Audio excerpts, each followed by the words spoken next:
So we will now demonstrate the basic process by which you can use the spectrometer to measure the G factor of the nucleus, okay, and hence the nucleus peak. Okay, so first let's turn off the system. So the first thing we will do, as in ESR experiment, we will turn on our CR. Okay. So we'll power on the CR, wait for it, power on the electron beam. So you can now see the electron beam is coming in. There are no signals yet, so you are seeing a line, straight line. Okay. You can use the shifters to move it accordingly. Okay. Next, we will do all the measurements in XY mode, just as before, because we are combining our signals. So we'll be using a XY mode. So let's turn on the XY mode.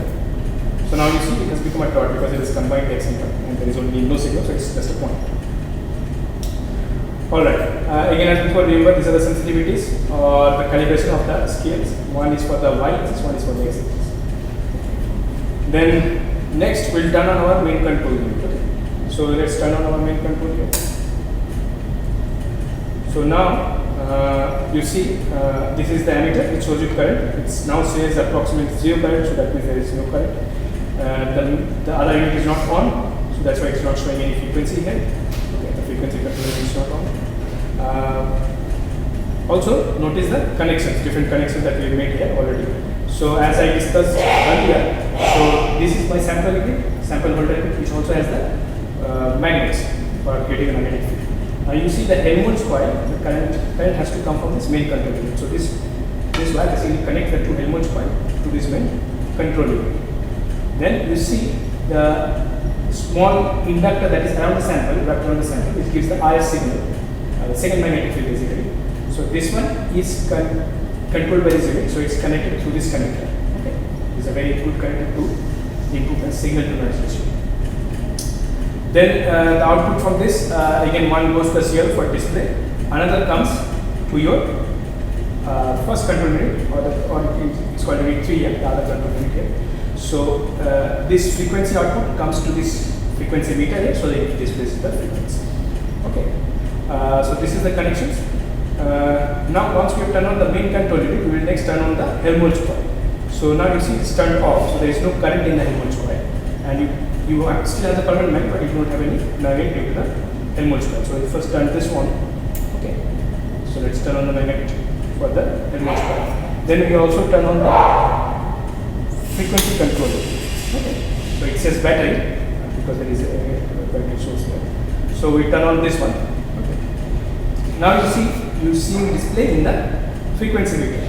Okay, so we have turned on the Helmholtz coil, so you are seeing small display so of current. So we'll keep it 0 initially. Okay, so current is 0. We have a frequency, some frequency, so you are seeing. Just as in the ESR meter, ESR system, spectrometer, here also the frequency range is going to change over only a limited range of values. Okay, unlike proper NMR in the research lab, where you can change the frequency at much wider range, okay, to study samples in details. But here you can only change it over a small range, just as in the ESR experiment. Okay, so anyway, we change this within this small range and try to figure out what is the exact value of the resonance condition. Whenever the frequency from here is equal to normal frequency, we get the resonance. Okay. All right. Next, what we will do is we supply some current to the Helmholtz coil, so that we have a larger magnetic field. So let me set the current to a preset value. Okay, if you read the manual, it will explain to you why we need this value. Okay, so we'll set it to 80 milliamps. Alright, so let me set it to particular value.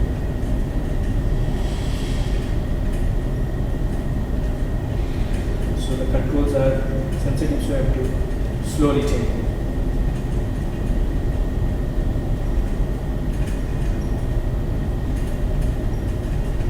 Okay, so it's now approximately 80. Alright, so let me again, we are still not seeing something, but we're not seeing anything, but we still have, like, instead of one line, now we have two lines. Okay, when there was no signal, you had one clear line. Now you see two noisy sort of lines, right?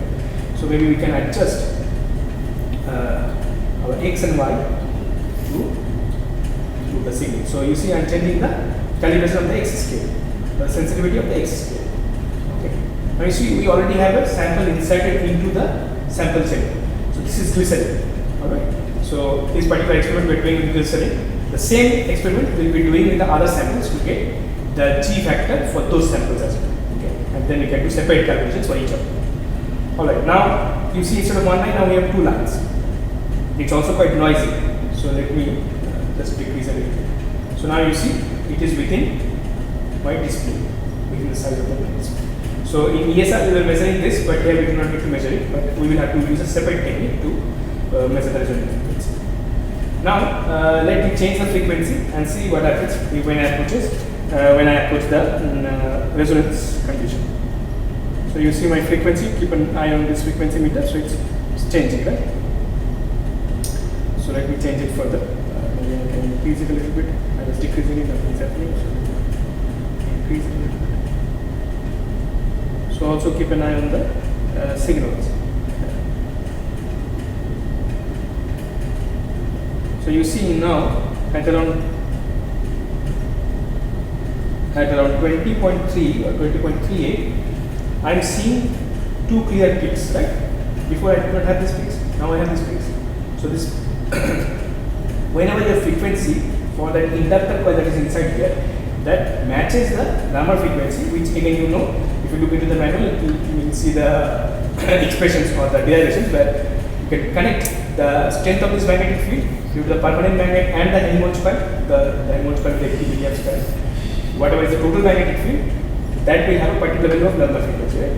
So whenever this frequency is matching that frequency, you are getting this peaks. Okay.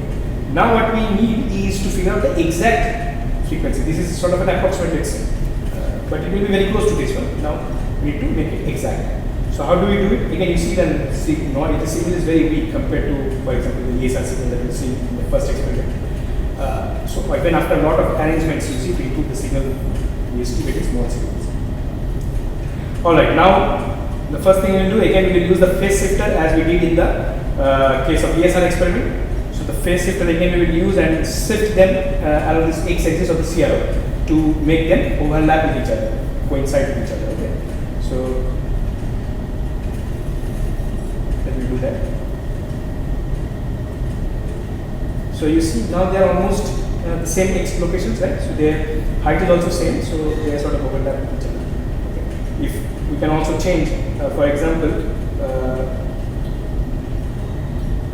if because of the vibrations or the noise, if you are uncomfortable, you can also reduce the signal. Check it here. Okay, so we have now used the phase shifter to bring the two peaks at the same location. Next, what we will do in this particular measurement, again you have to read the manual to understand the details of why we have did this, but I will just show you what we are going to do here.